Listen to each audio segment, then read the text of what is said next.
simpen nomor rekening saya lah, gitu ya. Iya. Jadi ini tidak dalam rangka mengingatkan, wah ini saya nggak usah chat atau suara situ karena saya juga nggak ngerti Pak, karena kita juga tidak catat semua itu, gitu ya. Jadi saya pernah belajar di Fakultas Kedokteran, walaupun lulusannya adalah K3 di 11 Maret Solo.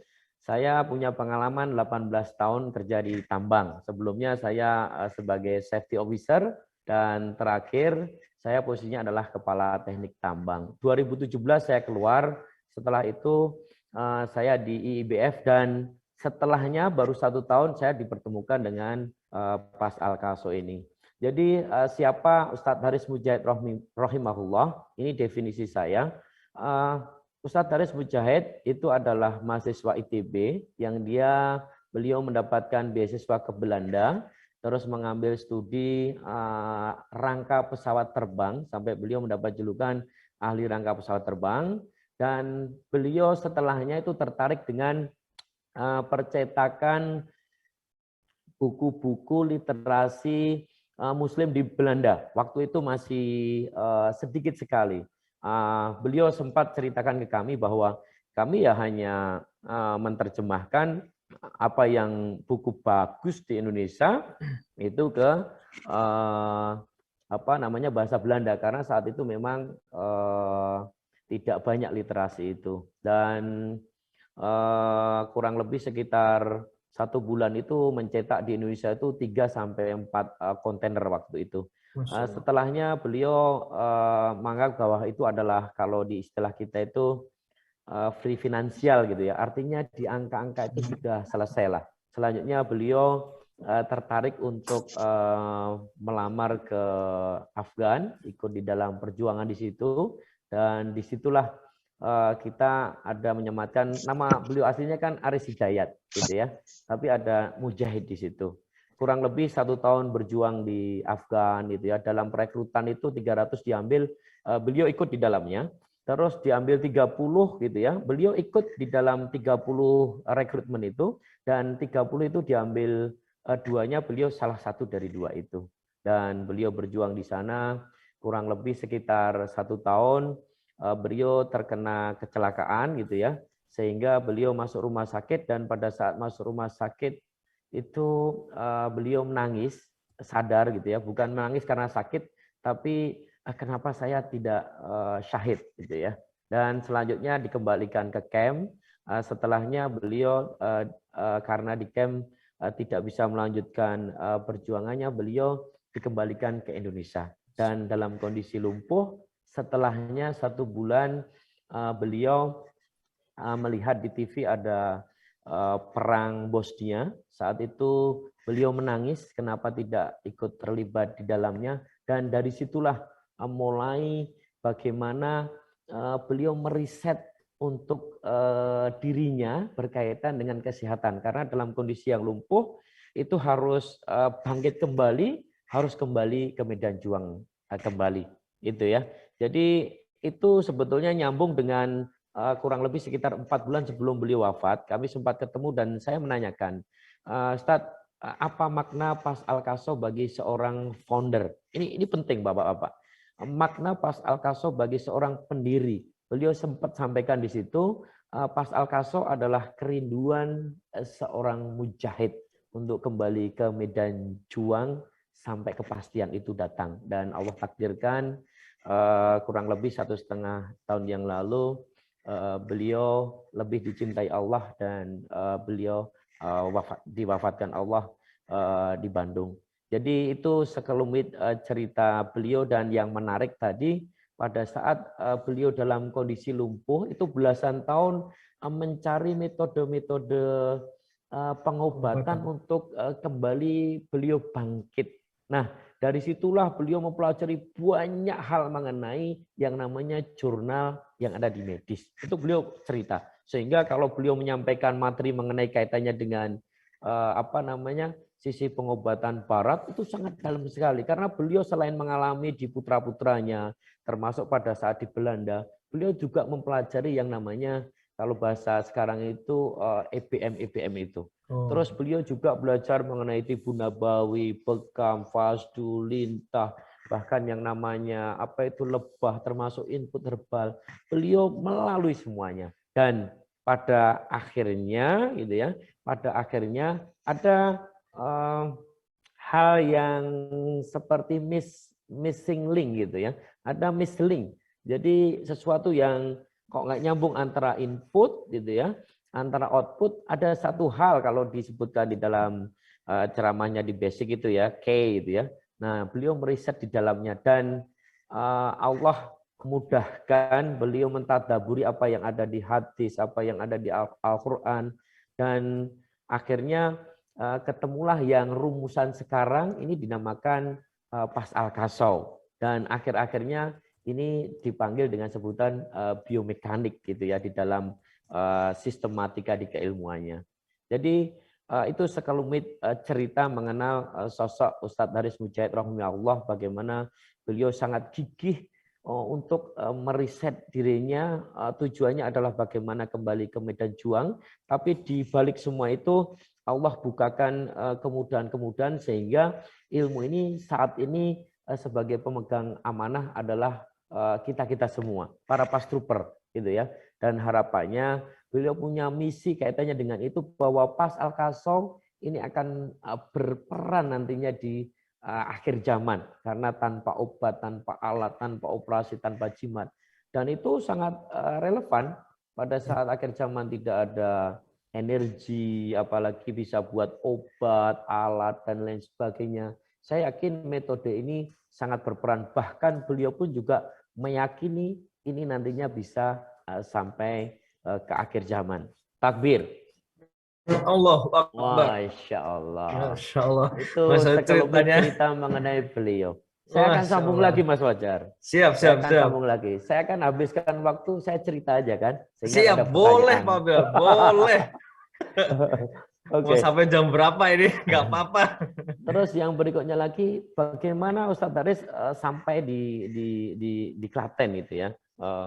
Ustadz Haris itu kan belasan tahun meriset mengenai kaitannya dengan pengobatan ini. Realnya beliau itu ada, Mas Umar nanti bisa dikoreksi, 22 atau 23 tahun di Belanda gitu ya, pada waktu setelah mahasiswa sampai keluarga dan lain sebagainya itu. Tetapi totali belasan tahun beliau meriset kaitannya dengan pengobatan ini. Pada saat di sekitar 2018 pertengahan, beliau sering bolak-balik ke Belanda. Beliau punya ketertarikan kaitannya dengan kuda. Nah, kuda. Ini ya, teman-teman semua tahu ya, kuda, bukan domba ya, kuda. Nah, beliau tertarik dengan kuda, akhirnya belajarlah berkuda ke Klaten. Kita saat itu ada apa namanya liko atau kajian Ustadz Abu Umar Abdillah, itu kalau sekarang namanya kajian Rebonan, itu di salah satu musola dari teman kami. Nah, beliau datang karena kondisinya gerimis.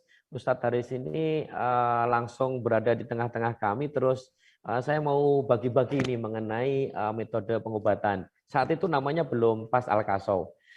Setelah beliau masuk, langsung bertanya siapa yang sakit. Hampir semuanya mengangkat tangan. Nah, yang paling angkat tangan duluan adalah saya. Karena pada saat itu memang saya sedang merasakan asam urat yang sakit-sakitnya.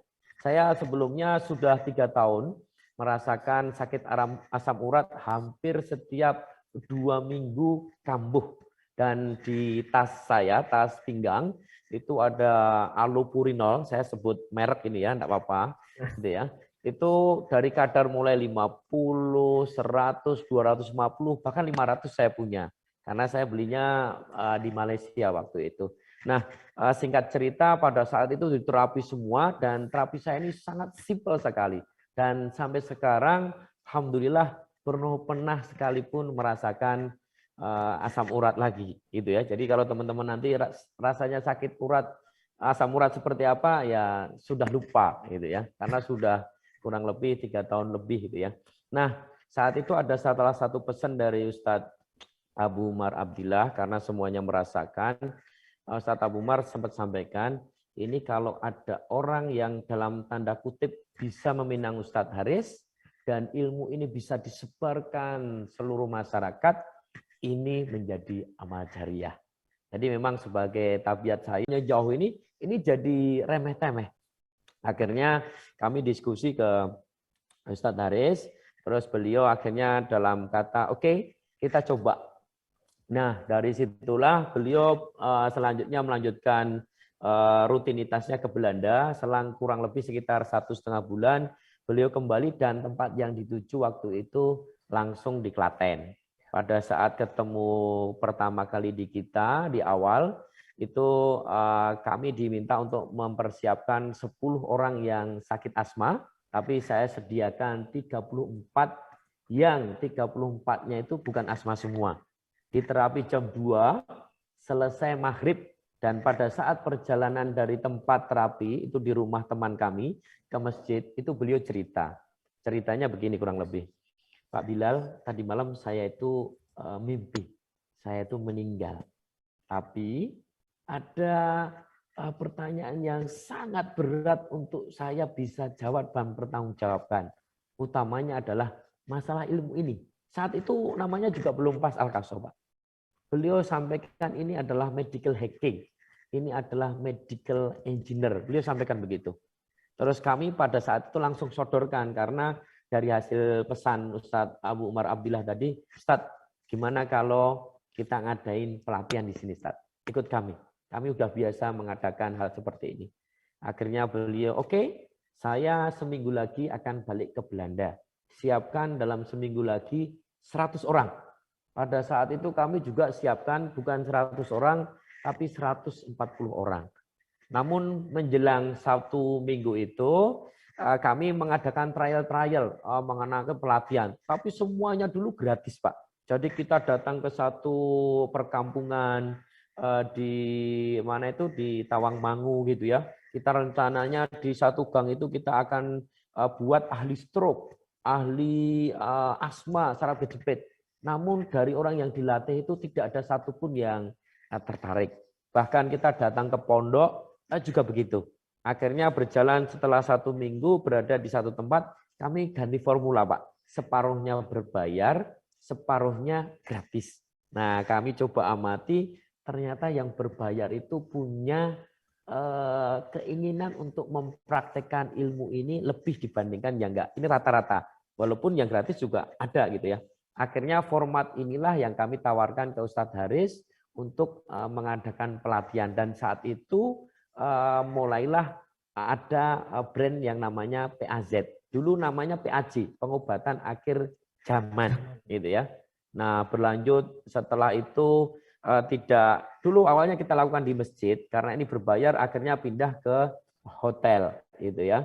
Nah, setelah itu ganti brandnya dengan PAZ, pengobatan akhir zaman, dan bergulir begitu terus. Awalnya Ustadz Haris menetapkan bahwa pelatihan ini hanya di Klaten, gitu ya. Namun karena permintaan dari luar itu cukup banyak, akhirnya merambah Jogja, Surabaya, dan sekarang insya Allah sudah sampai ke Ternate, itu ya. Dan memang mimpi beliau bahwa sebanyak-banyaknya mencetak yang namanya sekarang Pastruper gitu ya, generasi penerus itu akan meringankan apa yang tadi sampaikan beliau pada waktu nerapi itu. Karena mimpi-mimpi beliau pada saat pertanggungjawaban ini berat. Jadi kurang lebih seperti itu perjalanan ditemukan dengan tim Klaten, itu ya. Nah, saya akan lanjutkan dulu Mas Fajar ya, biar waktunya. Saya akan lanjutkan. Di dalam prosesnya berjalan, terus nama alumninya dulu ya, alumni PAS, pelatihan PAS itu, terus berlanjut jadi namanya PAS Trooper ini ya. Ada cerita menarik saat jumlah PAS Trooper ini 1.200, itu kalau nggak salah waktu itu kita akan mengadakan pelatihan di Makassar gitu ya. Saya jemput sama Budi bin Ahmad di Jogja. Pada saat setelah kami jemput, kami berjalan mau menuju ke Klaten, itu beliau bertanya, Pak Bilal, jumlah Pastruper saat ini berapa? Karena saya memang banyak catatan-catatan di handphone saya langsung ingat bahwa Ustadz, jumlah Pastruper saat ini adalah 1.200. Saya langsung jawab itu. Dan beliau langsung sambut dengan alhamdulillah, Allah perjalankan ini dengan baik. Setelah itu beliau menyampaikan lagi bahwa Pak Bilal, ini artinya Allah ridho dengan perjuangan ini, jalan juang ini. Ini bukan karena Haris Mujahid. Beliau langsung sambung dengan begitu. Sebetulnya ini foundernya juga beliau, yang menjalankan beliau. Beliau mau mengklaim itu pun nggak masalah. Tapi beliau ada kata susulan, ini bukan karena Haris Mujahid. Karena apa? Saya belasan tahun di Belanda. Namun murid saya hanya satu. Itu Ridwan El-Baghdadi gitu ya. Itu beliau sampaikan begitu. Ini karena Allah ridho. Dan ini bukan karena Bilal, karena saya backgroundnya adalah dan pengalamannya adalah tambang, bukan juga karena Anjrah, apalagi Anjrah di online marketing. Beliau langsung sampaikan Allah perjalankan ini dengan baik dan insya Allah nanti Allah akan perjalankan itu sampai 6.000. Beliau sampaikan angka-angka ini Pak. Dan setelah 6.000 beliau juga sampaikan nanti akan ada tantangan yang besar. Ada hambatan yang besar. Orang-orang yang dulu memperjuangkan PAS itu justru bisa menyerang kembali balik gitu ya. Atau bahkan gembosit. Beliau sampaikan itu. Setelah 6.000 akan ada tantangan yang besar. Tapi jangan khawatir. Nanti setelah 6.000 itu ada orang atau sekelompok orang yang menguatkan jalan juang ini.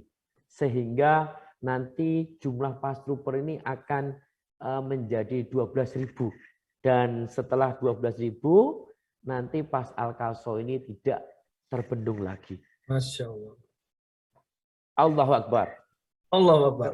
Bapak dan Ibu, ini angka-angka ini beliau sampaikan dan saya ini angka-angka yang menarik dan sekarang jumlah PAS Trooper itu sudah 13.000. Saya coba flashback.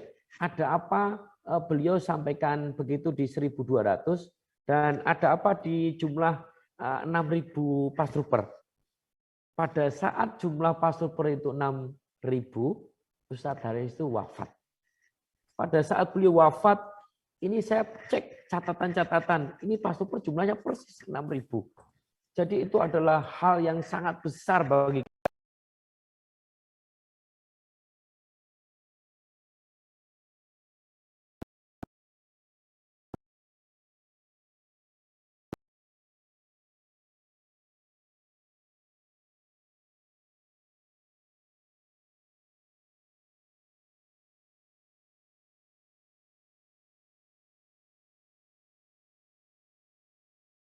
awal, bahkan orang yang memperkenalkan kami di Klaten pun itu juga justru menggembosi kita, itu ya. Itu adalah fase awal mengenai PAS Al-Kaso ini. Bagaimana dengan setelah 6.000 menuju 12.000? Ini adalah perjuangan yang awalnya kami merasa bahwa ini berat, nggak mungkin jalanin PAS Al-Kaso ini tanpa beliau. Itu ya. Apa yang kami lakukan begitu beliau wafat, kami semuanya merenung, kami semuanya seolah-olah nggak ada tenaga untuk menjalankan ini, itu ya. Kami di pusat itu hanya setiap hari rapat koordinasi, tapi nggak ada solusi, gitu ya. Akhirnya kami kembali lagi mencederhanakan masalah ini. Karena bagi kami ini adalah masalah yang rumit. Kami memikirkan kalau seandainya ada keluarga, ada seorang ayah, ada seorang ibu, ada seorang anak. Kami ini adalah anak-anak, gitu ya.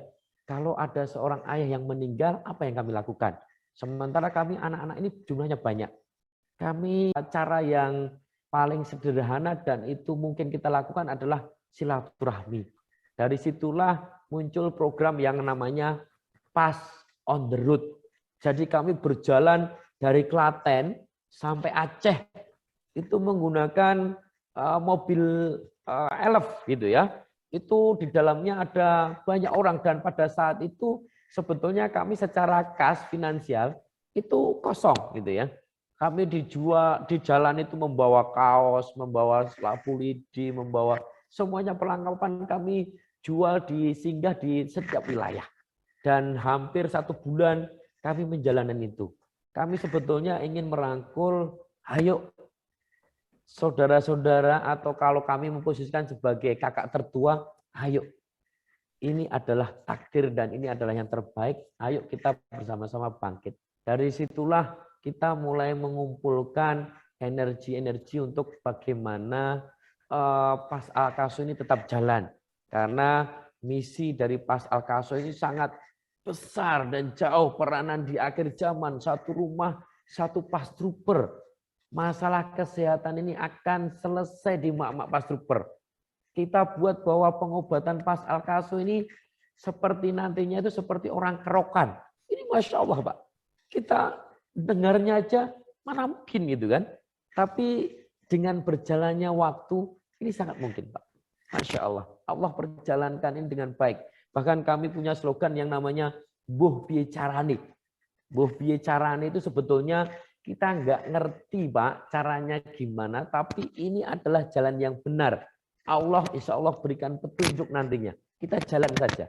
Itu adalah prinsip Buh Piye Carane itu ya. Itu adalah awal-awal perjalanan dari 6.000 dan Allah perjalankan dengan baik. Desember tahun kemarin itu jumlah Pas Trooper di kita ini adalah 12.001. Dan ini adalah kita masukkan ke dalam fase kedua Pak. Dan tahapan sekarang ini kita masuk ke fase ketiga.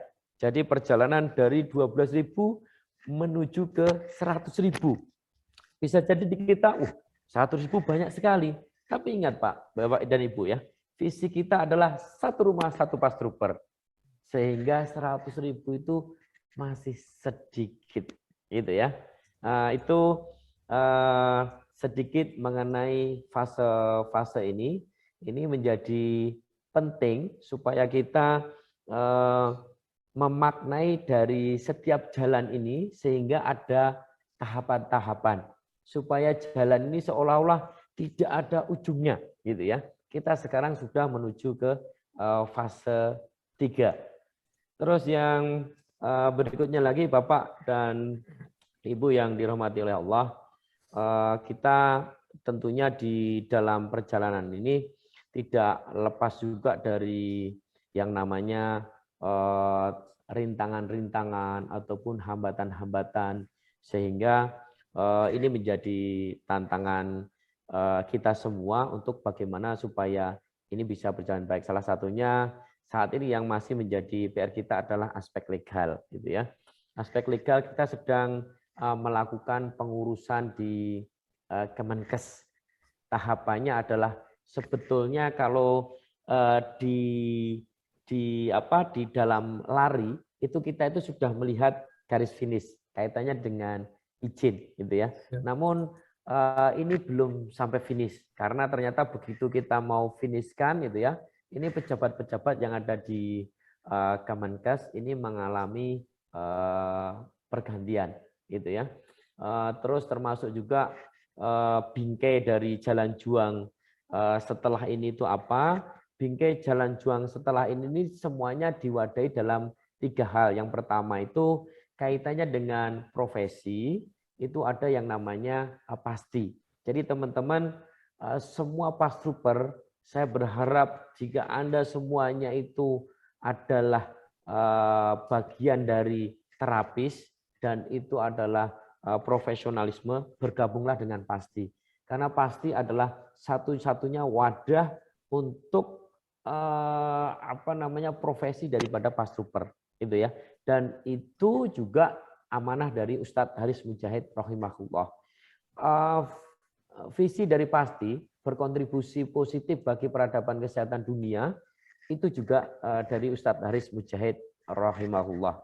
Pasti ini dibentuk juga pada saat beliau masih ada. Bahkan jambore pertama yang kita rencanakan di Magelang dengan konvoi ada hampir 50-an kuda lebih di Klaten, itu juga beliau yang menginisiasi gitu ya. Itu kaitannya dengan organisasi Pasti untuk profesi.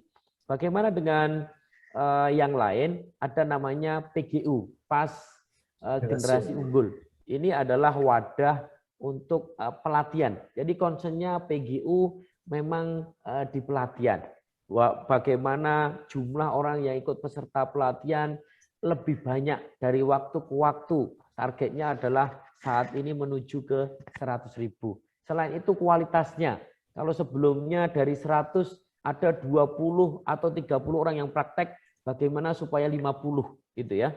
Bagaimana supaya 60, bagaimana supaya 70 dan lain sebagainya. Itu wadahnya adalah PGU, Pas Generasi Unggul. Dan yang ketiga itu ada visi dan misi Ustadz Haris selain daripada pengobatan, selain daripada sebagai terapis. Karena Ustadz Haris ini di samping di terapis, beliau ini juga concern terkait dengan bagaimana kurma itu sebagai kemandirian pangan, itu ya. Bagaimana dengan domba itu sebagai persiapan akhir zaman. Bagaimana dengan kuda itu sebagai kendaraan masa depan. Beliau punya misi kaitannya dengan kuda, wakaf 12.000 kuda. Itu pada saat beliau menyampaikan itu ya, kita seolah-olah semuanya mikir ini mana mungkin. Tapi saat ini sangat mungkin. Kita ada yang namanya Aqua Staccato. Ini adalah kuda yang kita beli dari Belgia, itu ya. Dan targetnya adalah bagaimana kuda ini bisa menebar benihnya sampai 12.000 kuda.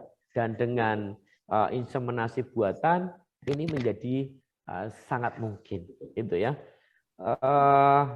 Bapak dan Ibu sekalian, itu adalah jalan juang untuk Pas Al-Kasau. Ada PGU, ada Pasti, ada HMI gitu ya. Semuanya punya porsi masing-masing. PGU itu dikoordinatori oleh Mas Tri Haryanto. Beliau itu sebagai top leader daripada Pas Generasi Unggul. Pasti saat ini diketuai oleh Dr. Setot. Dulunya untuk Pasti 1.0 itu Ustadz Bayu.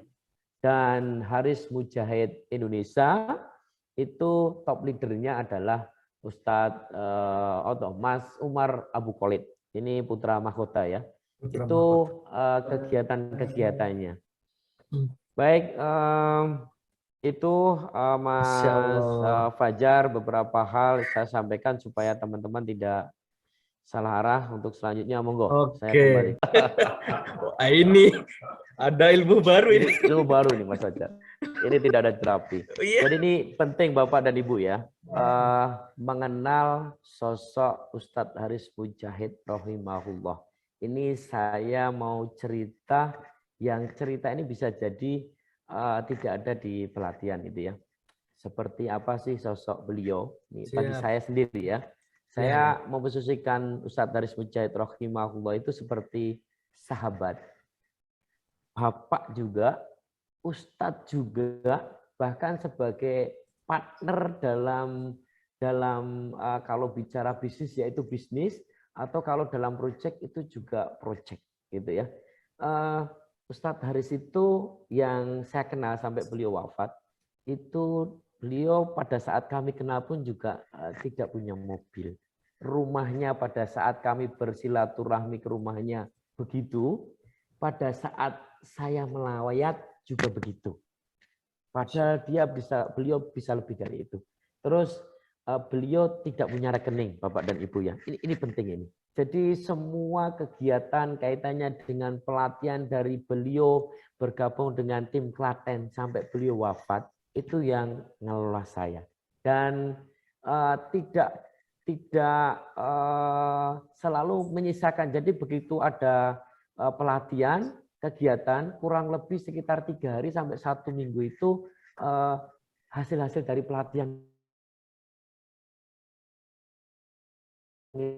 penggiat masjid ya, ada Joko Karyan itu saldo 0 itu ya. Kita di dalam kegiatan itu juga begitu. Jadi begitu selesai kegiatan, hari terakhir itu laporan saya sudah jadi. Saya sodorkan ke Ustadz Haris, setelahnya beliau instruksi. Contoh-contoh instruksinya begini, Pak Bilal, saat ini saya mendengar warga Palestina sedang membutuhkan bantuan. Kirim sekian ratus juta untuk ke sana. Pak Bilal, saat ini saya melihat ada 5 kuda yang ada di sana, itu butuh untuk diselamatkan. Beli kuda itu, kirim ke Iqra Stable. Padahal beliau kaitannya dengan ilmu kuda itu baru memulai. Pernah saya ngalami, kuda itu dibeli dengan kondisi sakit, karena itu harus diselamatkan, dikirim ke Bandung, belum sampai ke Bandung, kuda itu sudah mati. Itu sering. Bahkan beliau ada instruksi, itu saya sering tebar untuk beras. Si A, si Fulan, tolong kirim transfer ke sana. Masih ada sisa enggak? Masih ada, Ustaz. Tak kirim ke istri saya. Itu sudah habis, sudah Ustaz, sudah. Besok gimana Ustaz? Besok kita pikirkan lagi.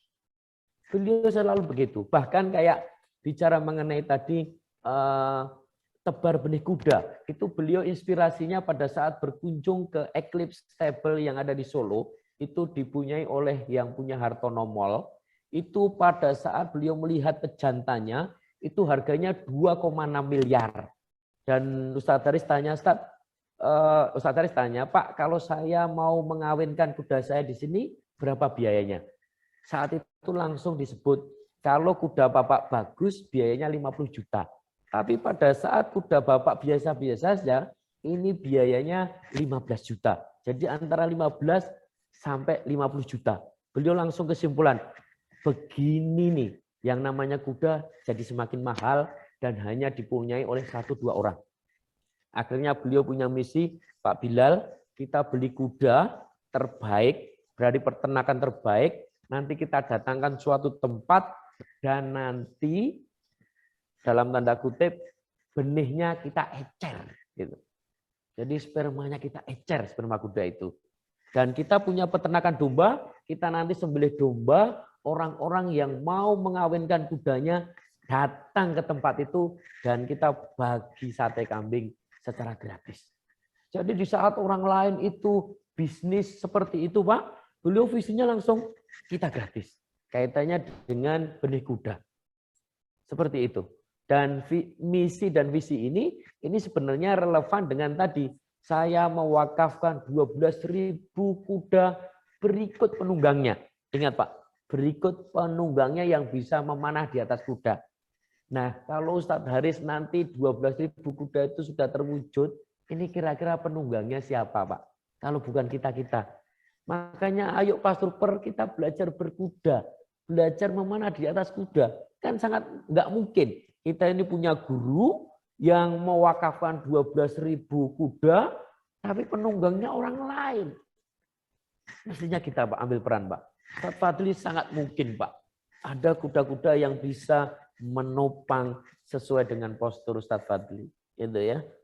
Jadi ini visi beliau, Masya Allah. Itu Mas Fajar. Jadi saya menjawab pertanyaan yang belum ditanyakan Mas Fajar. Pada Pak Bilal nih soal program, ini ada yang mau tanya malah. Saya tanyakan dulu kepada Pak Bilal ya. Untuk yang tanya-tanya mungkin boleh setelah pertanyaan dari saya dulu. Jadi pertanyaannya, sekarang program apa saja yang sudah dijalankan oleh PAS? Ada program project apa aja nih yang sudah dikerjakan sekarang nih Pak Bilal? Oke, baik. Program-program yang dijalankan PAS, kami tidak bicara di detail, tapi lebih ke ranah strategi Bapak dan Ibu ya. Jadi kalau Bapak dan Ibu bisa cermati kaitannya dengan, kan kalau kita bicara PAS, itu meliputi dari PASTI, meliputi dari PGU, meliputi dari HMI, Haris Mujahid Indonesia. Jadi tiga-tiganya itu di dalam lingkup PAZ. Jadi kita bicara di ranah awal dulu lah. Ibaratnya kalau PGU itu kan seorang petani yang mencari sawah untuk ditanam tanaman. Kalau PASTI itu adalah seorang petani yang merawat tanaman yang ditanam oleh PGU. Adapun di HMI itu melingkupi daripada lingkungan sawah tersebut. Ada Ustadz Haris punya visi kaitannya dengan kuda, kaitannya dengan kurma, kaitannya dengan domba, kemandirian pangan, dan lain-lain sebagainya. Gitu ya. Nah, kita bicara dari petani yang menanam dulu. Kita bicara dari PGU. PGU sekarang ini fasenya kalau secara umum, ini ada di fase ketiga. Fase dari 12.001 menuju ke 10.000. Menuju ke 100.000. Nah, kalau kita lihat dengan kemampuan saat ini, itu kalau kita hitung, itu 15 tahun lagi, itu baru akan mencapai 100.000. Dan 100.000 itu jauh sekali dari visinya Ustadz Haris, satu rumah satu pastruper. Makanya bagaimana supaya ini menjadi percepatan. Tidak perlu menunggu 15 tahun, tapi 1,5 tahun atau 2 tahun, itu pastruper menjadi 100.000. Nah itu ya, itu adalah tantangan bagi kami. Mbuh piye carane ini bisa jalan. Karena kalau 15.000 jauh gitu ya. Kita harus bisa buat 100.000 dalam 2 tahun ke depan. Bagaimana caranya? Ini yang hari-hari kita pikirkan. Ini kaitannya pelatihan. Makanya ada teman-teman, wah sekarang ini sudah pecah menjadi 3 tim. Sudah pecah menjadi 4 tim nantinya. 4 tim pun tidak cukup Bapak dan Ibu. Tidak cukup gitu ya. Jadi harus ada cara-cara lain supaya bisa dalam 2 tahun mencapai 100.000. Karena setelah 100.000 targetnya nanti bisa menuju ke angka juta-juta. Karena kalau satu rumah satu pastruper di Indonesia saja itu 50 juta lebih mestinya pastruper itu. Itu ya. Itu kaitannya PGU. Bagaimana dengan teman-teman pasti kami mendorong untuk menjalankan apa yang sudah tercatat di dalam ADART.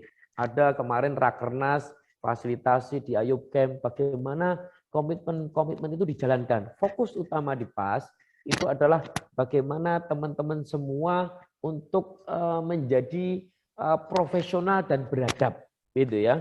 Jadi tahapan-tahapan awal kita memang ranahnya di profesional, artinya orang itu selesai dengan jurus-jurusnya. Diagnosanya oke, jurusnya tepat, insya Allah atas izin Allah itu akan manfaat atau akan mengurangi keluhan-keluhan yang ada di pasien itu ya. Nah, untuk tahap berikutnya itu beradab, itu sebetulnya ada sudah di dalam 10 karakter pastruper generasi unggul. Ini penting Bapak dan Ibu. Dan 10 karakter pastruper generasi unggul ini dibuat oleh tim yang mana karakter-karakter ini ada di sosok guru kita Ustadz Haris Mujahid rahimahullah.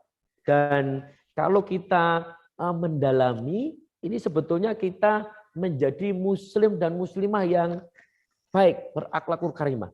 Jadi yang pertama ridho Allah sebagai tujuan itu menjadi penting. Sampai yang paling akhir adalah saya fisabilillah gitu ya. Memang sebagai muslim kita harus melakukan ini. Ini adalah program yang kita harus masukkan pelan-pelan. Kopasum ini kita juga mulai dari sini, termasuk juga mencari cara-cara bagaimana supaya ini menjadi jati diri dari setiap pastruper. Jadi tidak hanya profesional, tapi ini menjadi jati dirinya. Dan setelah 2 hal itu, kita memanggil teman-teman semua yang sudah selesai di 2 hal itu, bagaimana untuk punya daya juang, bagaimana untuk manfaat dan kontribusi untuk umat. Itu adalah poin-poin penting. Nanti ini jadinya programnya seperti apa, tapi tujuannya adalah ke arah situ. Dan di HMI, Haris Mujahid Indonesia, itu ya, program untuk tebar benih kuda, ini akhir bulan ini insya Allah kita sudah ngantongin untuk masuk ke Malaysia, sehingga nanti belajar peternakan di sana, dan setelahnya nanti untuk tebar benih kuda ini bisa masif, karena saat ini baru ada 4 kuda yang berhasil untuk dibuai oleh Aqua Staccato. 4 kudanya semuanya ada di Ayub Camp, gitu ya. Setelahnya nanti akan merambah ke berikutnya, karena kawinnya masih kawin alami. Dan kawin alami itu rata-rata produktivitinya seminggu itu hanya bisa 1 kuda, karena 1 kuda itu perlu kawin alami kurang lebih 3 dan 4. Terus kita juga ada namanya tebar kuda pilihan, ini juga berjalan. Kemarin kita mengirimkan wakaf 3 kuda, ini dari HMI, teman-teman Pastrupper yang mewakafkan kudanya, ini dari Ayub Camp, kemarin kita kirim 3 kuda ke Ustadz Hanan Ataki. Dan berikutnya ini cukup banyak, dan program ini sebetulnya kami mendorong untuk ustadz-ustadz atau pondok utamanya itu untuk punya ketertarikan terkait dengan bagaimana kuda ini menjadi bagian dari kesehariannya. Jadi kita tidak ada kuda kita kirim, tapi kita mendorong untuk punya pedok, punya kandang, punya orang yang jadi groomer, punya orang yang pelatih kuda. Baru setelah itu semuanya siap dan kita dorong untuk melatih itu, baru kudanya kita kirim. Yang antriannya itu ada Hidayatullah, ada Ustadz Umar Mita, ada Ustadz Lukmanul Hakim, ada cukup banyak di list kita itu ya. Dan untuk antrian tebar benih kuda itu di catatan kita juga hampir 1.000 kuda sudah diantrikan di program tebar benih kuda ini. Gitu Mas Fajar. Masya Allah. Sudah programnya sudah sangat banyak ya, terutama dalam masalah kuda ya. Lalu untuk yang lain yang sekarang sedang dilakukan, ada apa aja nih Pak Bilal? Selain itu, baik. Dari HMI. Jadi HMI ini memang concernnya di kemandirian pangan. Saat ini kita bekerjasama dengan Yayasan Bengkel Bumi. Kalau teman-teman semua ada selebaran undangan untuk pelatihan JST, itu ya, jamu sehat tanah, itu adalah bagiannya, jamu sehat tanah, gitu ya. Jadi sebetulnya mendorong petani itu untuk mandiri. Kalau kita di bagian terapi ini ya, kesehatan, itu menjadikan kita mandiri secara kesehatan. Tapi di JST ini itu adalah pangan mandiri, tidak tergantung sama pupuk kimia, obat kimia, dan lain sebagainya. Itu ya. Karena petani mandiri itu minimal 5 hal, dari mulai tanah, itu ya, bibit, pupuk, termasuk juga pestisida, dan yang terakhir harga. Itu harus mandiri. Terus di program HMI yang lain kaitannya dengan kurma. Kurma ini memang tahapannya panjang, karena kurma itu begitu benih ditanam, itu 5 dan 6 tahun lagi itu baru menampakkan apakah ini buahnya jantan atau betina, dan itu paling cepat gitu ya. Kami di bulan Juni nanti mengundang teman-teman semua secara terbuka untuk rihlah ke kebun kurma terbesar di Asia, dan itu ada di Aceh Besar, Banda Aceh. Jadi flyer kami sudah buat, itu sifatnya adalah undangan terbuka, siapapun pastrupper syaratnya itu bisa mendaftar gitu ya. Nanti berapa biayanya, karena ini cukup banyak sebarannya, kami lebih baik menunggu di Bandara Aceh ataupun menunggu di kebun berbate, sehingga nyaris tanpa biaya di sini. Dan di situ ada energi yang sangat luar biasa kaitannya dengan kurma. Ada 120 hektar, ada 11.000 pohon kurma, dan 10%-nya sudah berbuah. Bahkan informasi terupdate kemarin dari Bang Mizan, ini sudah 20% berbuah. Dan itu ada di Aceh, Banda Aceh. Jadi kita akan rihlah di sana, kita akan menyerap energi kaitannya dengan ketahanan pangan, utama adalah kurma. Kurma bisa berbuah di Indonesia. Bahkan ada beberapa kurma yang berbuahnya itu setahun 2 kali. Itu ada di Banda Aceh. Dan kan bahkan di Berbate ini mendorong untuk masjid-masjid di Aceh ini tanaman-tanamannya itu adalah kurma, dan saat ini berbuah, dan bulan Juni nanti ini adalah panen rayanya, sehingga teman-teman semua kami mengundang secara terbuka, ayo kita silaturahmi, silaturahmi di kebun Berbate Banda Aceh. Begitu Mas Fajar. Masya Allah, ini ternyata sudah banyak sekali ya yang sedang kita lakukan gitu. Baik, karena tadi ada yang sudah raise hand kalau nggak salah ya. Ini dari teman-teman yang ada di sini apakah ada yang ingin ditanyakan? Oh, sudah ada yang mau raise hand aja nih.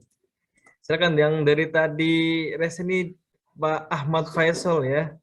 Ini ada yang mau tanyakan nih. Boleh saya unmute? Silakan Pak Ahmad Faisal.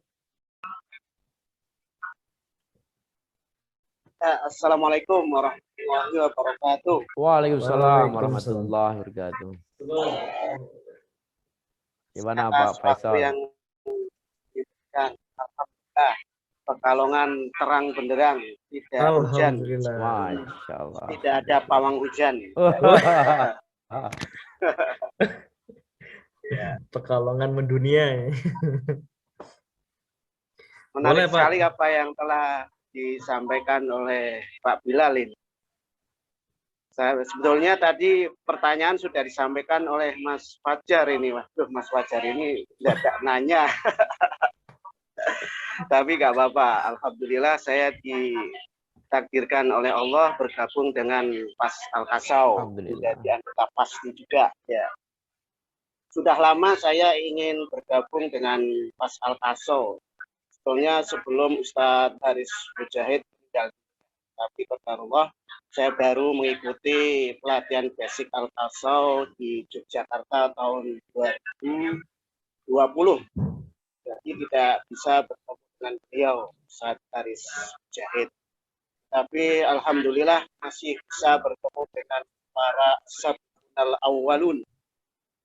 Sabunal awalun saya menyebutnya, orang-orang yang bertemu langsung dengan Ustadz Haris Mujahid. Sehingga ilmu-ilmu yang ada pada Ustadz Haris Mujahid insya Allah turun kepada para ashabul awalun termasuk Pak Bilal.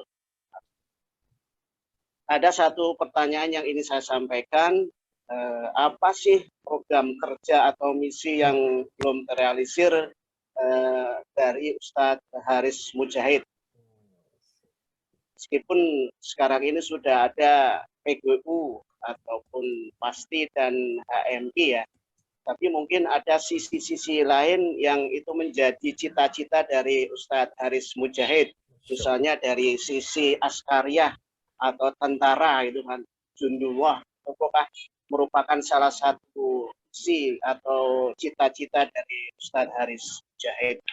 Mungkin itu saja yang bisa saya sampaikan, saya tanyakan. Terima kasih. Assalamualaikum warahmatullahi wabarakatuh. Waalaikumsalam warahmatullahi wabarakatuh.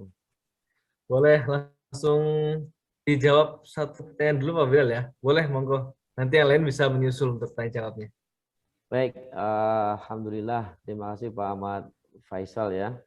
Untuk hal-hal apa yang belum tercapai dari visi dan misi Ustadz Haris.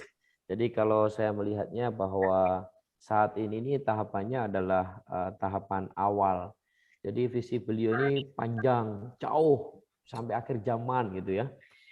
Sehingga masih banyak yang belum tercapai kalau kita belum tercapai, tapi hampir semuanya itu kita on the way gitu ya. Contoh tadi bahwa Ustadz Haris memvisikan masalah kesehatan itu akan selesai di emak-emak pas trooper. Ini yang besarannya ya. Itu juga masih kalau kita bicara di pelatihan itu di catatan kami itu hanya 2 tempat yang kalau pelatihan itu dominannya adalah emak-emak.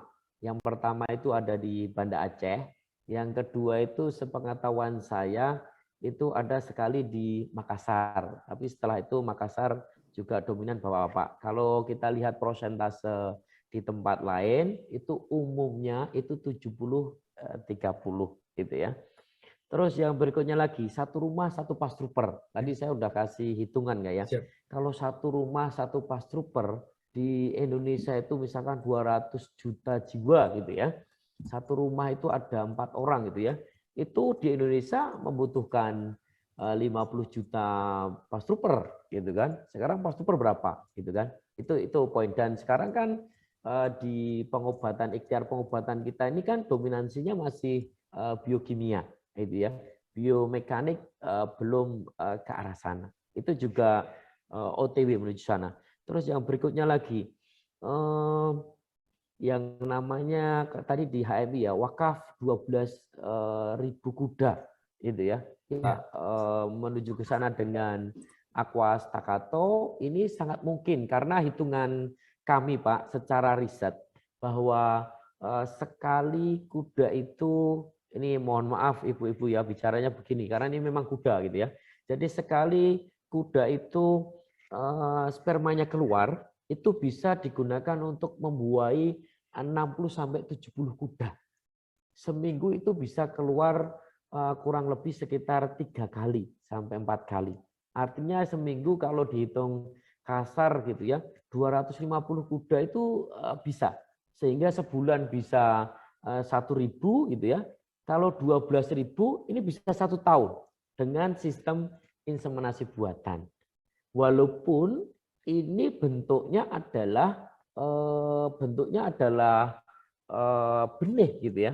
Bukankah yang menjadikan benih itu belum Allah, membesarkan di dalam rahimnya juga Allah, dan membesarkan jadi kuda itu juga Allah. Sehingga ya ini adalah bagian ikhtiar untuk menjadi 12.000 kuda. Dalam 1 tahun ini sangat mungkin. Ini dari 1 benih saja. Tapi ini juga belum tercapai. Karena saat ini baru 4 kuda yang positif. Gitu ya.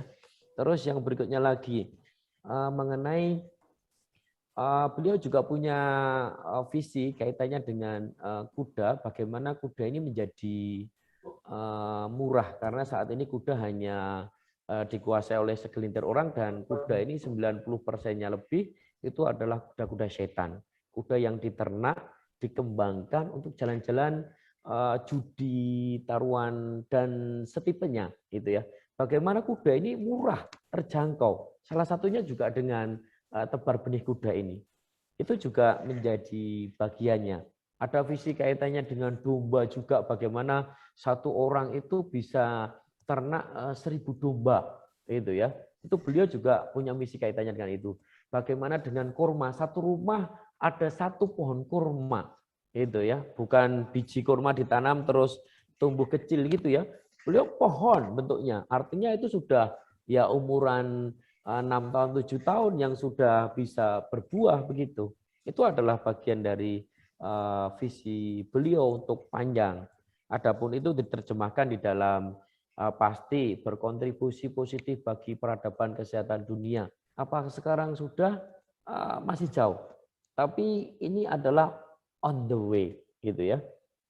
PGU, Pastrooper profesional, beradab dan berdaya juang.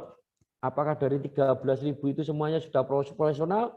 Persentase di hitung-hitungan kami baru mencapai 20 sampai 30 gitu ya. Apakah kaitannya dengan adab? Ini perlu ada verifikasi. Bagaimana dengan juang kontribusinya? Makanya ada pas legasi, itu tujuannya adalah mendorong bagaimana Pastrooper untuk punya daya juang. Jadi kurang lebih begitu Pak Ahmad Faisal. Kita tetap bersungguh-sungguh mendorong dari bingkai 3 organisasi itu untuk bagaimana menjalankan visi dan misi yang Ustadz Haris sampaikan. Kurang lebih begitu Mas Fajar. Masya Allah. Begitu Pak Ahmad Faisal. Untuk pertanyaan yang kedua nih, ini ada yang sudah raise hand dari Ibu Naila dari Padang ya. Saya unmute. Ya. Bismillahirrahmanirrahim. Assalamualaikum warahmatullahi wabarakatuh. Waalaikumsalam warahmatullahi wabarakatuh. Terima kasih banyak Pak atas waktu yang diberikan kepada saya. Yang saya mau tanyakan seperti ini Pak, bahwa sebenarnya kita tahu bahwa PAS ini tidak hanya berbicara tentang terapi gitu Pak, tapi juga bicara tentang pangan gitu, ketahanan pangan yang Bapak bilang gitu kan. Kemudian tentang kuda gitu kan. Terus bagaimana sikap kita sebagai Pastrooper, Pak? Kan saya masih baru nih Pak. Apa yang harus kita lakukan untuk ikut gitu Pak, ikut menciarkan ini Pak? Kan banyak tuh Pak lahan-lahan masyarakat tuh yang tidak produktif gitu kan. Misalnya saya pribadi saya belum punya lahan, tapi yang saya kenal tuh teman-teman tuh banyak punya lahan. Terus apakah bisa kita mengajak mereka dan bagaimana caranya gitu, Pak? Nah, itu yang pertama, Pak. Kemudian yang kedua, yang tentang kuda tadi, Pak. Kan pondok pesantren di Padang banyak, di Sumatera Barat banyak gitu. Terus bagaimana cara kita mengajak supaya mereka itu menyediakan olahraganya itu kuda gitu. Jadi menyediakan kandang seperti yang Bapak bilang tadi, seperti itu, Pak. Mungkin itu saja. Mohon maaf lahir batin. Terima kasih banyak atas jawabannya. Assalamualaikum warahmatullahi wabarakatuh. Waalaikumsalam Waalaikumsalam warahmatullahi warahmatullahi wabarakatuh. wabarakatuh. Oke, silakan Pak Bilal. Jika ingin langsung dijawab pertanyaan dari Ibu Naila. Oke, baik. Kaitannya dengan kemandirian pangan dan kuda atau apapun sebetulnya, Ustadz Tari sebetulnya juga mengajarkan bagaimana metodologi supaya metodologi kita itu bisa diikuti atau dijalankan oleh orang lain. Seperti tadi contoh kaitannya dengan pangan, kemandirian pangan, gitu ya, atau kaitannya dengan kuda. Jadi pertama memang kalau di tahapan Pas Al-Kaso ini kan yang dibangun lebih dahulu awal itu adalah orang membuktikan, atau kalau dulu ada istilah ainul yakin gitu ya, dia melihat orang asma bisa toh selesai dengan metode Pas Al-Kaso. Itu malah diambilkan debu, ditepukkan di depannya. Sehingga orang ada trust. Itu ya. Setelah orang itu trust, dia akan lebih dalam lagi untuk bisa belajar, untuk bisa mempraktekkan, atau bahkan mencoba ada saudara, tetangga, atau dan lain sebagainya yang kaitannya dengan asma, diterapi dengan metode ini. Nah, sebetulnya metode yang sama itu juga dipraktekkan di kemandirian pangan maupun kuda. Jadi pertama yang Ustadz dari sampaikan itu kaitannya dengan kuda, ini contoh ya. Itu mendorong semua pastrooper untuk belajar berkuda. Karena sangat tidak mungkin kita itu mengajak orang, ayo berkuda, tapi kita sendiri belum berkuda. Itu ya. Jadi tahapan dulu Ustadz Daris ada itu kalau nggak salah sampaikan. Kita ini tidak hanya berhenti di sehat. Jadi kan tahapan Pas Al-Kaso itu membuat orang ataupun kita yang masih sakit itu dari sakit menuju sehat. Tapi tidak berhenti di sini. Muslim yang kuat, ini adalah tujuan sampai ke arah sana. Setelah sehat, itu jadi kuat. Bagaimana kuat? Kalau bicara otot, itu harus dilatih. Berkuda itu menjadi bagiannya. Panahan itu menjadi bagiannya, termasuk renang itu menjadi bagiannya. Tambah lagi Rasulullah juga bergulat, gitu ya. Sudah ada contoh-contoh. Jadi kalau kita sudah sehat, pastrooper, jangan sampai ini Pak Iqbal Buni ini ya, saya lihat statusnya kemarin. Saya sudah selesai dengan cara pejepit, tapi olahraganya main bola atau futsal gitu ya. Nah, mestinya kalau kita itu sudah lepas dari yang sakit tadi, ya ambil bagian kuda, karena pada saat kuda kita merasakan, kita menyampaikannya itu dengan mudah. Begitu juga dengan metodologi kaitannya dengan kemandirian pangan. Itu kita memulai kemandirian pangan itu dengan pupuk organik. Jadi pupuk tidak tergantung urea, NPK yang ada di pabrik. Kita di JST pelatihan itu diminta untuk membuat pupuk organik dari macam-macam bahan ya. Ada labu, ada itu kambiumnya pepaya, ada air leri dari beras, dari kedelai, air kelapa. Itu dicampur, disimpan 2 minggu, itu sudah jadi pupuk organik. Dan pupuk organik itu yang kita gunakan untuk menggantikan pupuk kimia. Pupuk kimia itu seperti halnya obat kalau di kemandirian kesehatan. Jadi tergantung. Kalau tidak di pupuk urea, tanaman ini nggak tumbuh. Bahkan sekarang tahapannya sampai ke menjajah akidah petani. Yang menumbuhkan itu urea. Seperti itu. Itu ya. Di pupuk organik itu ya, kita mandiri. Jadi tidak tergantung ini. Kita buat aja. Kita kasih banyak juga nggak masalah, apalagi ini organik. Dan hasilnya kita misalkan Bu Naila bisa tanam pakai planter bag di depan rumah, cabai begitu loh. Ini cabai organik. Oh mudah ya. Orang-orang tertarik dari mulai kecil-kecil itulah bergerak besar gitu ya. Kalau di Padang, kalau di Pekanbaru, Riau segala macam, memang kita kalau melintas lewat itu kanan kirinya itu sawit semua itu ya. Itu kalau diganti kurma, masya Allah. Wah, Jadi metodologi dua hal itu kita mulai dari diri kita. Makanya Ustadz Haris mendorong, ayo Pas Trooper berkuda, ayo Pas Trooper memanah, ayo Pas Trooper berenang, ayo Pas Trooper mandiri pangan, pelihara domba, dan lain sebagainya. Dan khusus untuk yang memanah, ini ada salah satu amanah yang Ustadz Haris sampaikan beberapa hari sebelum beliau wafat. Ini saya dapat waktu takziah dan ini disampaikan oleh Teh Aat. Jadi Ustadz Haris itu kan ada sakit di punggung walaupun 1-2 hari sudah selesai. Tapi di dalam pembicaraan beberapa hari sebelum beliau wafat, itu ngobrol sama Teh Aat cerita begini. At, kenapa pada waktu Mas Kirno itu pernah jatuh ketimpa kuda beratnya 500 sampai 600 kilo keseret 7 meter. Saya melihat dengan mata kepala sendiri, Ustadz Haris juga melihat, kami lari datang ke tempat kejadian dan itu kondisinya bagian rongga dada itu terhimpit, nafas tidak bisa. Pada saat itu langsung dilakukan body press. Mas Kirno, dengar suara saya, tarik. Saya megang sebelah kiri, Ustadz Haris megang sebelah kanan, akhirnya ditarik, disitulah bagian dadanya mengembang. Itu nafas jalan. Dari situlah body press pertama kali disampaikan.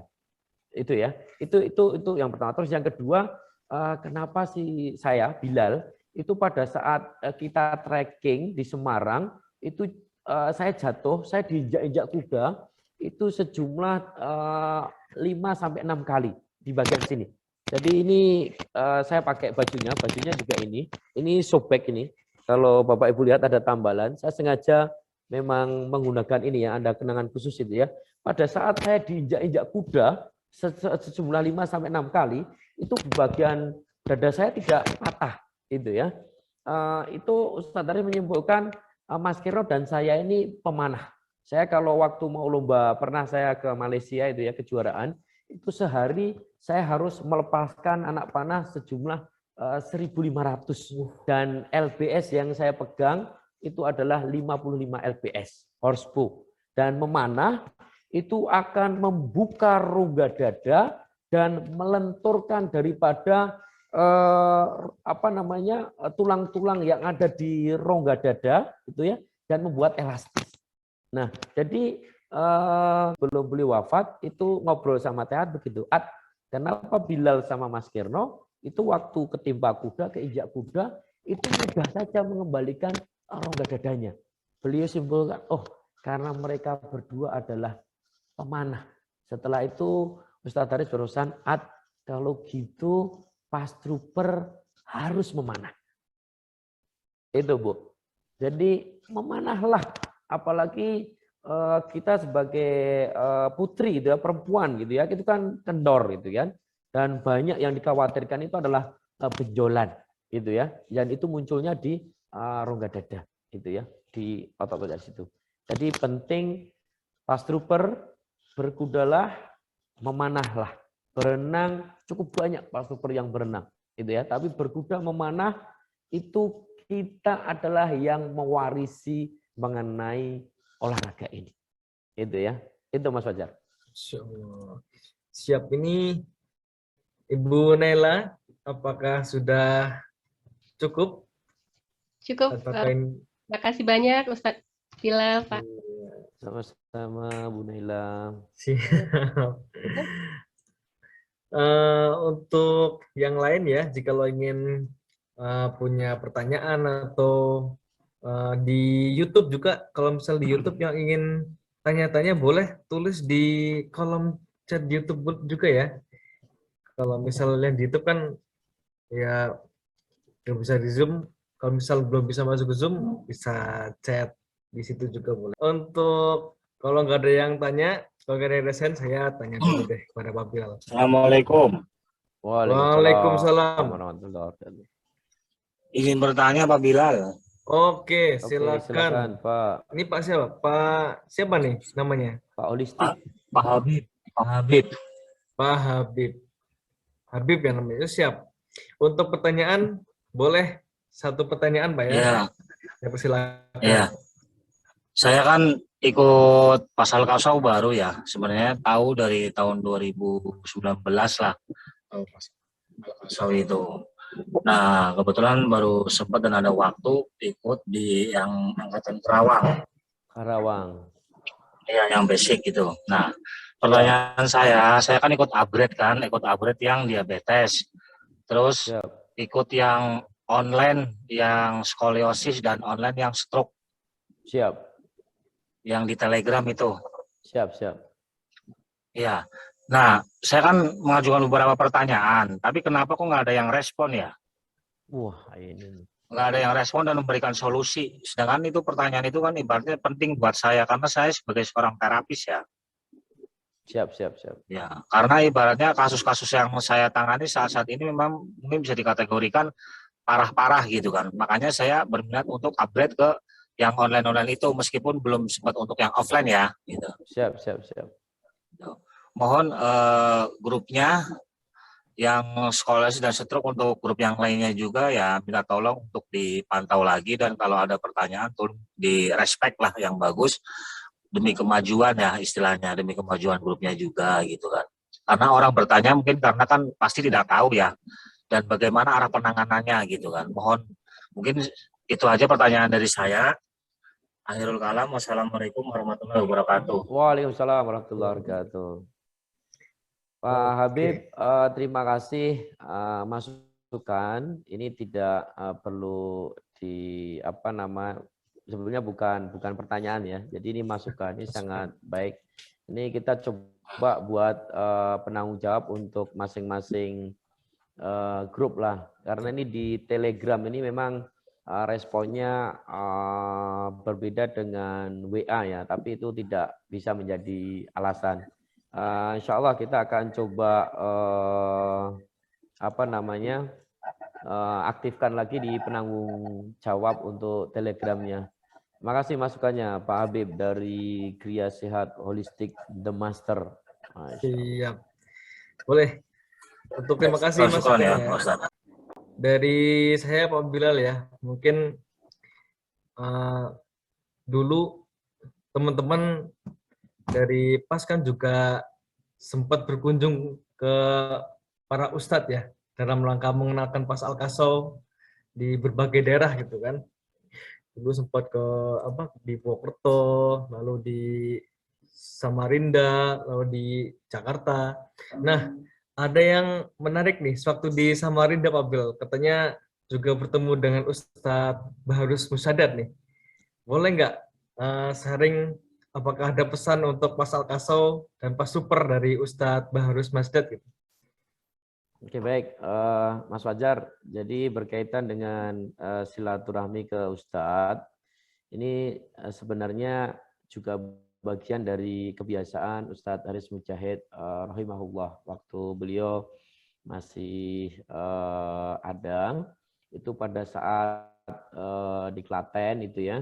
Beliau juga ikut kajian Rembunan Ustadz Abu Umar Abdillah gitu ya setiap hari Rabu, bahkan ada momen-momen khusus pada saat Rabu event kita ini ditiadakan dan bersama-sama untuk kajian Rembunan, berkuda dan lain sebagainya. Bahkan ada satu pesan Ustadz Haris yang saat ini menjadi motivasi kami semua di kajian Rembunan. Kajian Rembunan ini sudah cukup lama, santrinya juga cukup banyak dan punya background masing-masing. Ustadz Haris ada pesan, ini kalau bisa buat proyek keumatan apapun itu, apakah itu dari sisi ekonomi maupun yang lainnya. Makanya sekarang di kajian Rembunan itu ada proyek-proyek syirkah kaitannya dengan ekonomi. Ada teman yang ingin punya resto tapi tidak paham mengenai ilmu resto. Cukup ambil apa namanya sirkah di permodalan seperti sekarang yang kayak Keceh Resto itu ya, yang ada di Klaten itu adalah bagiannya. Ustadz Haris juga berkunjung ke Ustadz Muin, berkunjung ke Ustadz Sihab di Iskarima, dan lainnya. Dan ini saat ini kita juga menjalankannya, bahkan intens itu setelah jumlah pas trooper itu lebih dari 12.000. Karena apa? Karena ada pesan Ustadz Haris setelah nanti jumlah pas trooper 12.000, ini pas Al-Qaso itu tidak terbendung lagi. Nah, poin penting ini sebetulnya kita catat sebagai tantangan. Bagaimana kalau misalkan ini setelah 12.000 itu besar gitu ya, itu kita bisa tetap diterima karena dari pengalaman kita itu justru yang menjadi gesekan itu bukan orang luar gitu, tapi malah justru orang-orang di kita. Makanya kita ada sosialisasi ke ustadz-ustadz gitu ya. Ada Ustadz Budi Asari kita kunjung, ada Ustadz Umar Mita kita kunjung, ada Pondok Hidayatullah baik itu di Jakarta maupun di Balikpapan, ada Ustadz Faizar kita juga kunjung, ada Dr. Zaidul Akbar, dan lain sebagainya, termasuk ke Gontor, kita juga ke mana ini yang ada di Madiun itu ada pondok pesantren juga cukup banyak gitu ya, cukup banyak. Poin pentingnya adalah pesan kita mengenalkan pas Al-Qaso ke beliau-beliau supaya beliau paham, termasuk juga kita mempraktekkan langsung mengenai terapi pas Al-Qaso ini. Bahkan di beberapa event, seperti contoh kita di Bekasi, itu ada silaturahmi ke Ustadz Fadlan Garamatan, itu sekaligus kita mengundang karena ada event di Menara 165. Kami juga mempraktekkan ke timnya, bahkan Ustadz Fadlan itu menerima dengan baik, bahkan beliau mengundang kami, beliau di setiap akhir tahun itu mengembalikan 300 lulusan pondok ke Indonesia bagian timur. Jadi warnailah 300 orang itu dengan ilmu pas Al-Qaso. Atau pada saat kami silaturahmi ke Hidayatullah yang ada di Balikpapan, beliau setiap 1 tahun itu ada 1.000 dai-dai muda yang ini dikirim ke daerah-daerah yang terluar, terpencil gitu ya, terisolir gitu ya. Itu kita juga diminta untuk memberikan kesempatan untuk ilmu pas Al-Qaso ini. Sehingga ilmu pas Al-Qaso ini di mulai tahun ini, tahun 2022, itu ada program namanya pas sebagai wasilah dakwah. Jadi selain kita pelatihan-pelatihan yang biasa intens, kita juga masuk ke beberapa pondok. Ini pas sebagai bagian dari keilmuan para dai-dai muda itu untuk berdakwah. Jadi kalau nanti dikirim ke misalkan Pulau Sebatik gitu ya, dai muda, beliau sudah paham kaitannya dengan biomekanik ini gitu ya. Atau kemarin pada saat ke Riau kita silaturahmi ke Ustadz Mustafa Umar, beliau juga memberikan kesempatan kepada kita untuk nanti pada saat event di sana itu beliau ingin mengundang dai-dai yang ada di Sumatera itu di Tafakuh, di Pondok Tafakuh, dan itu juga menjadi bagian dari program kita. Nah, salah satu hal yang menarik itu ada Ustadz Barus Musadat. Ini saya tidak bertemu langsung, kemarin waktu itu kita undang ke Samarinda, ada Ustadz Baihaqi Maghribi kemarin yang sebagai leader sana, itu di-share juga di statusnya Ustadz Baihaqi. Ini saya lihat ini adalah mestinya menjadi perenungan kita semua, para santrinya Ustadz Haris Mujahid. Jadi jangan hanya kita ini belajar jurus-jurus pengobatan saja dari Ustadz Haris Mujahid rahimahullah, tapi pelajarilah bagaimana keikhlasan Ustadz Haris Mujahid. Jadi pada saat beliau menyampaikan kita bisa rasakan secara dalam keikhlasan beliau itu di level apa gitu ya.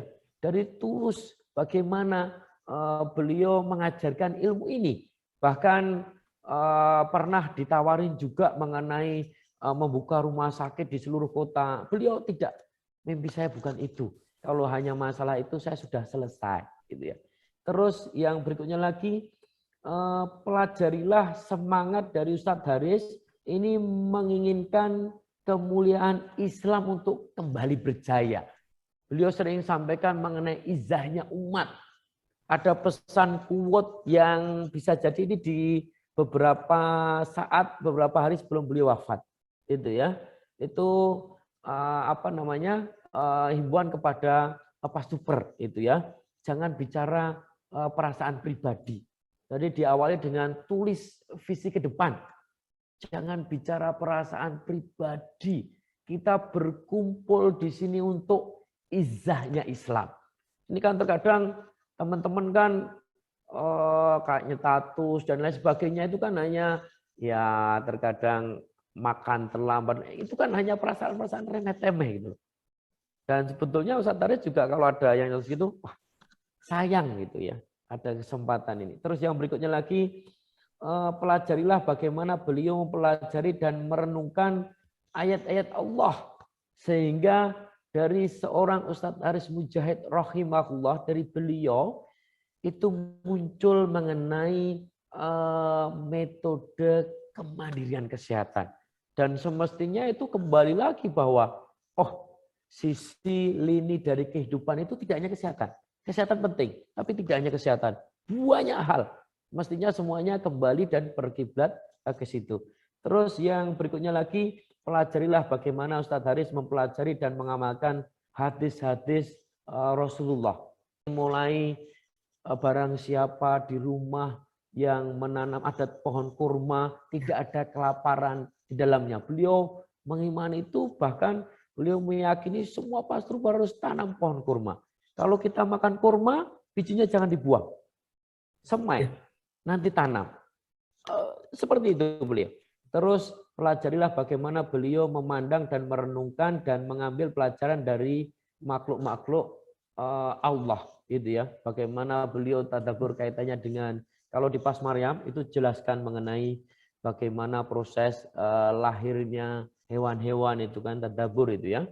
Atau di Benjolan itu kan, kucing punya payudara berapa itu? Ada berapa kemarin ya? 6 atau berapa?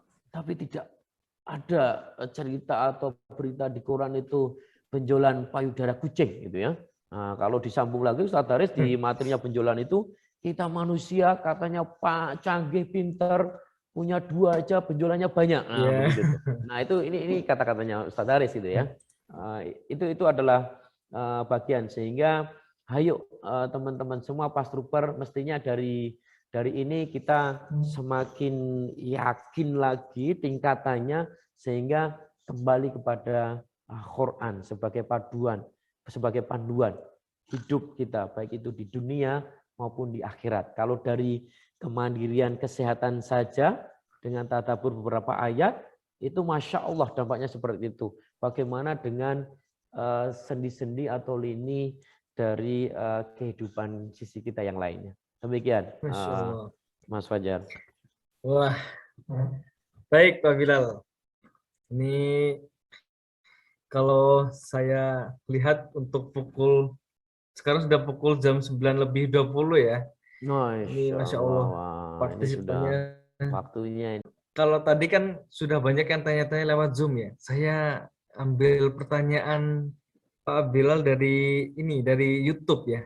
Asik. Ada yang tanya-tanya di YouTube nih, yaitu untuk dari siapa ya?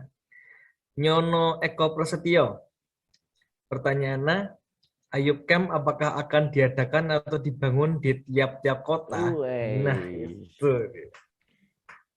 Itu pertanyaan Mas Fajar ya, perlu dijawab enggak? Nah, kalau Ayub Camp itu menjadi bagian dari yang memperjalankan untuk menuju visi, bangunlah. Masya Allah. Jadi fokus kita itu ada di misi dan visi. Kalau dengan Ayub Camp, visi dan misi guru kita tadi, itu bisa terlingkupi di dalamnya, kita bangun. Tapi kalau Ayub Camp malah justru menjadi bagian penghambat, saya yakin tidak itu kan. Bahkan perlu teman-teman ketahui, Ayub Camp yang ada di Klaten, ini kita tanahnya adalah sewa. Ini sewa 3 tahun. Tapi banyak pertanyaan teman-teman semua, kenapa sewa dibangun seperti ini Pak? Justru pertanyaannya balik sebetulnya ke kita. Kalau dengan 3 tahun saja kita tidak bisa membuat sesuatu hal yang manfaat banyak untuk umat, saya yakin Allah pun juga tidak akan mengizinkan untuk lebih lama lagi. Tapi yakin kita bahwa kalau ini manfaat banyak untuk umat dan Allah ridho, bisa diperpanjang, bahkan ini bisa kita miliki, bahkan bisa juga tumbuh di tempat-tempat lain.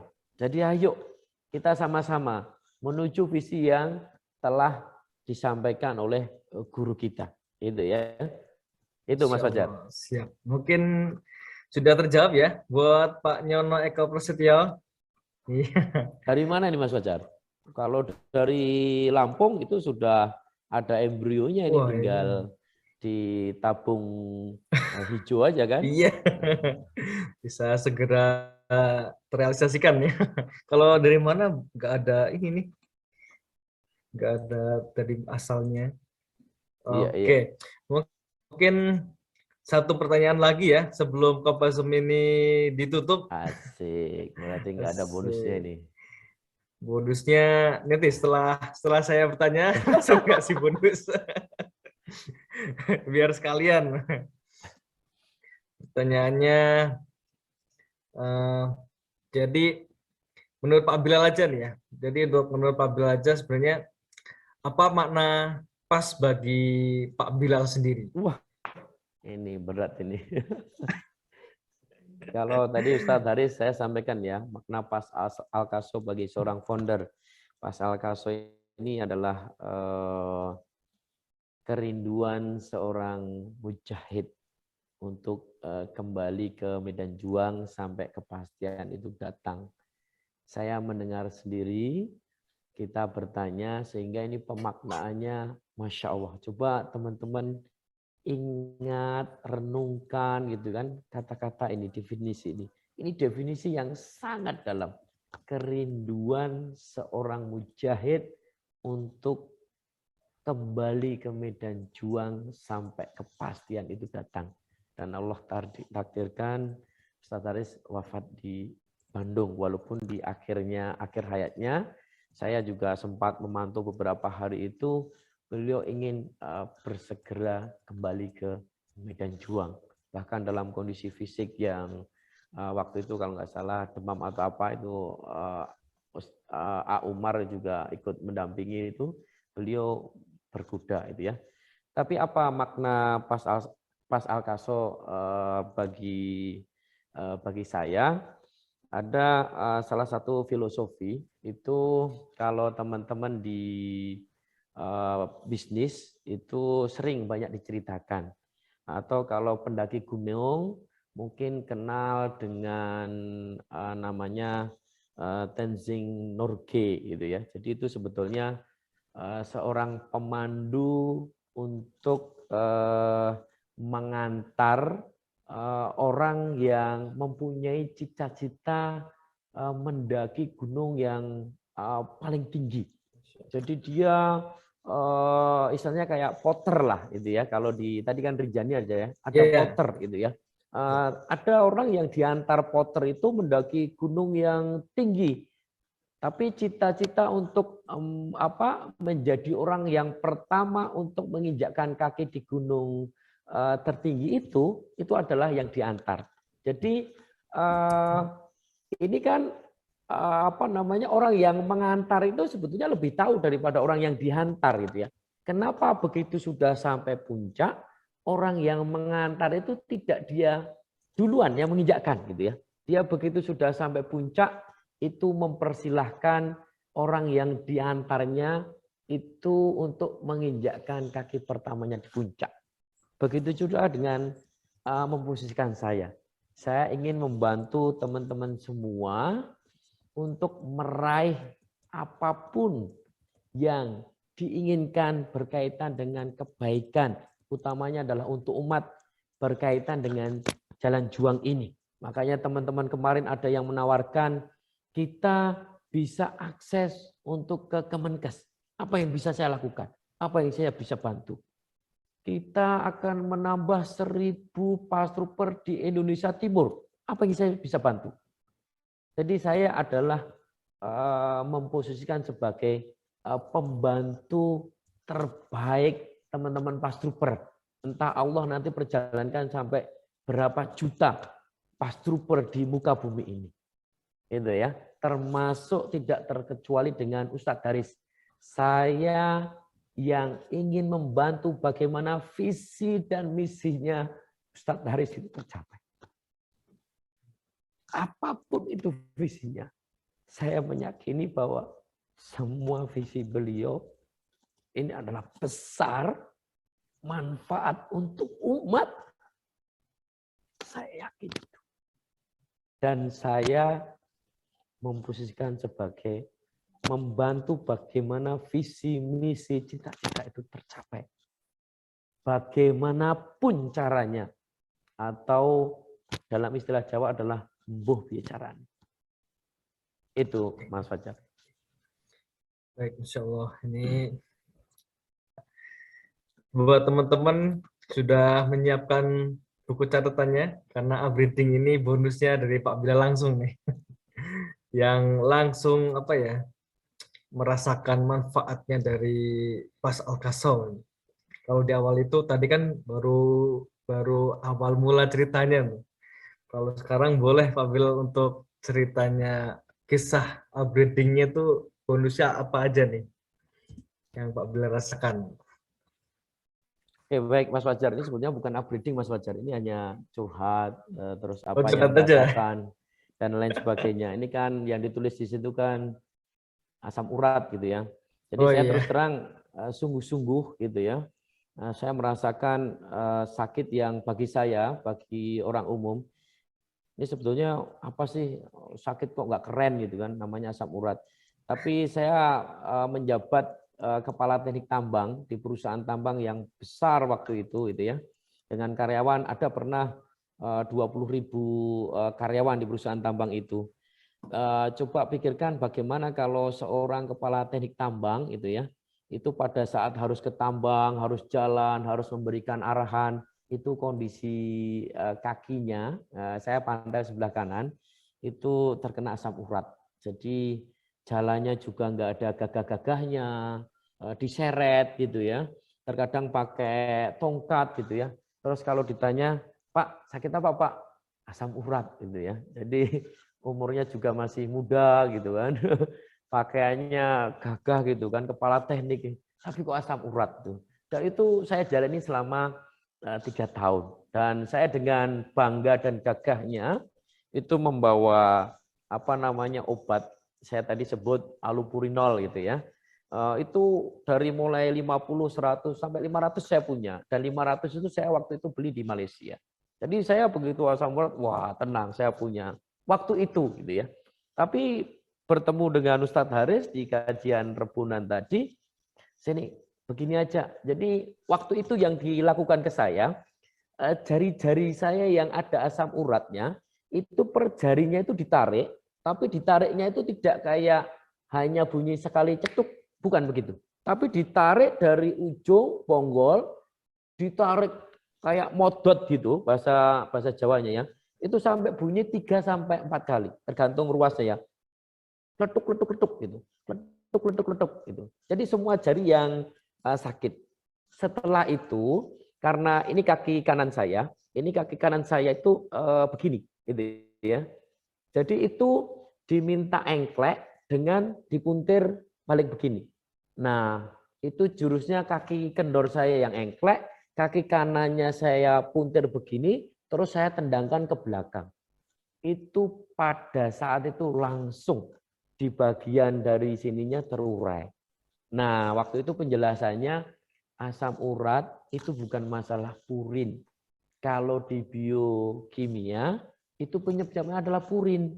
Sementara purin itu ada di hampir banyak makanan. Purin ini dibutuhkan oleh tubuh, mudah masuk, mudah keluar.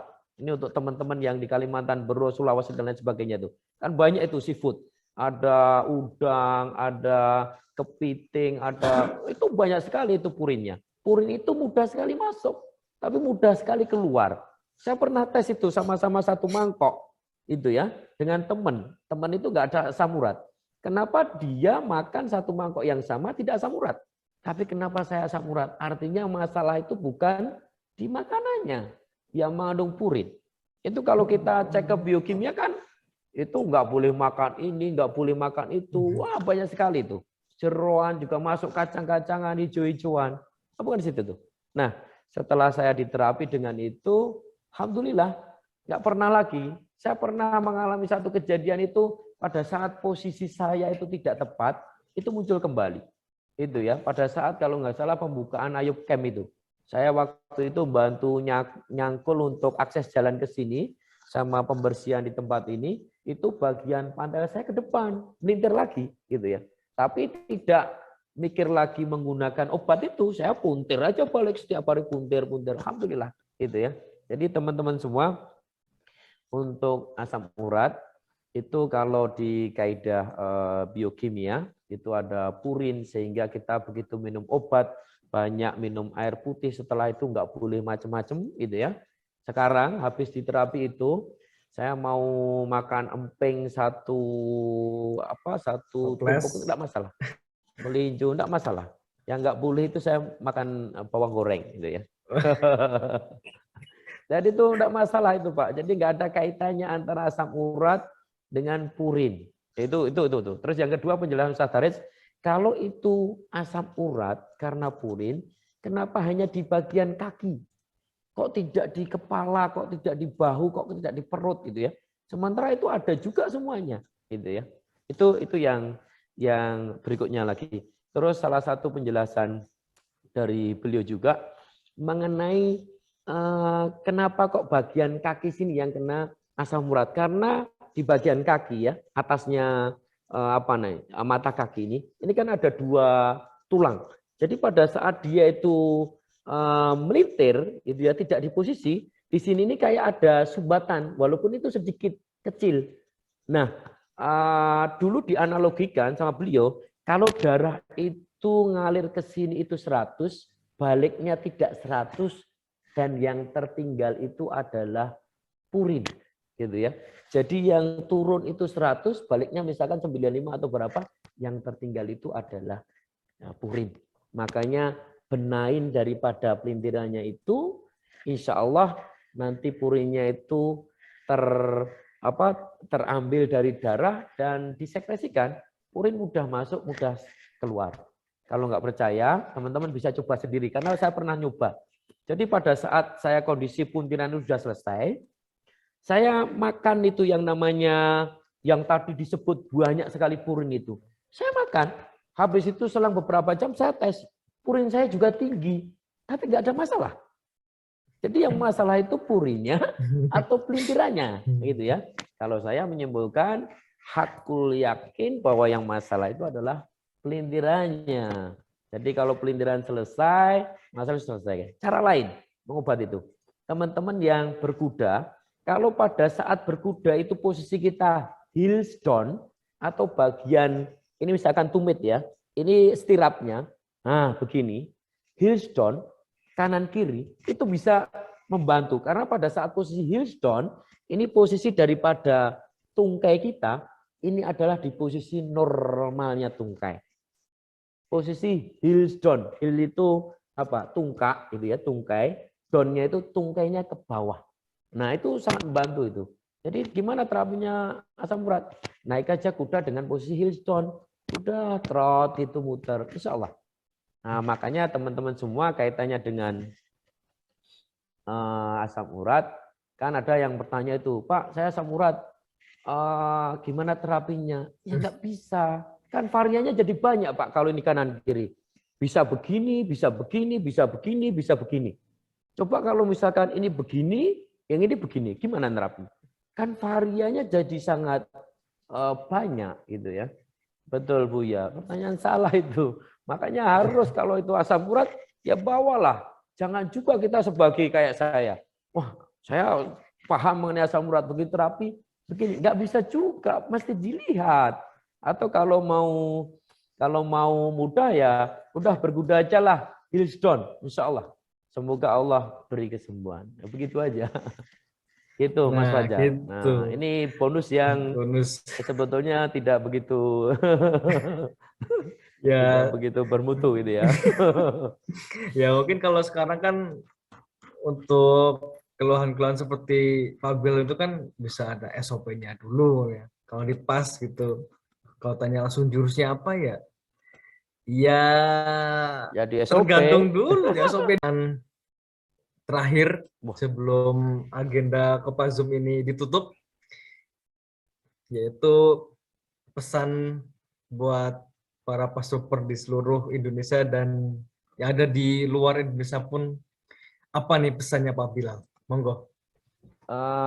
Bismillahirrahmanirrahim. Pesan saya kepada teman-teman semua, saya merasa bersyukur bahwa saya menjadi bagian dari Jalan Juang ini. Bahkan saya juga bersyukur punya waktu yang cukup banyak dulunya mendampingi Ustadz Haris Mujahid rahimahullah. Dari sebelum pelatihan 1 hari biasanya beliau meluangkan 1 hari untuk berkuda di Klaten, setelahnya juga begitu. Sehingga banyak hal yang saya bisa dapatkan di luar dari pelatihan. Bisa jadi itu tidak bisa saya rangkum dalam waktu yang singkat ini.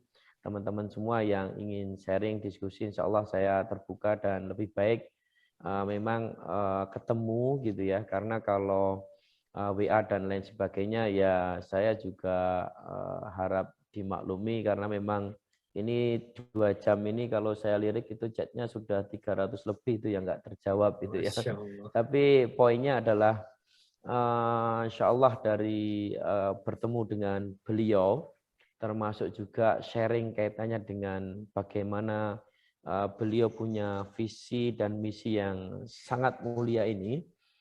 Bahkan ada satu pesan beliau kaitannya dengan kita dalam hal berorganisasi atau berjamaah. Karena pada waktu itu saya keluar dari organisasi yang lain dan fokus di organisasi ini, dan itu menimbulkan celaan maupun hujatan dari organisasi yang lain. Tapi Ustadz Haris lebih cenderung tidak usah ditanggapi sepanjang kita ini menuju ke tujuan yang sama, ibaratkan bahwa ini kita ini masih berada di dalam skoci-skoci. Jangan pernah menganggap bahwa satu-satunya organisasi ini yang benar atau kelompok ini yang oke. Kalau dia pindah ke tempat lain, misalkan ada kita di PAS ini kan ada berkuda dan memanah. Ada teman-teman yang ikut gabung dengan kegiatan berkuda dan memanah yang lain. Bahkan ada yang sampai, wah ini beliau tidak, atau kalau kata-kata yang di Islam itu murtad dan lain sebagainya. Jangan sampai. Sepanjang itu menuju satu visi yang sama, kita berada dalam skoci-skoci kecil, dan nantinya skoci-skoci ini akan disatukan di dalam satu kapal besar pada saat Imam Mahdi ini di baiat di Baitullah, di Masjidil Haram. Beliau sampaikan begitu kaitannya dengan berorganisasi.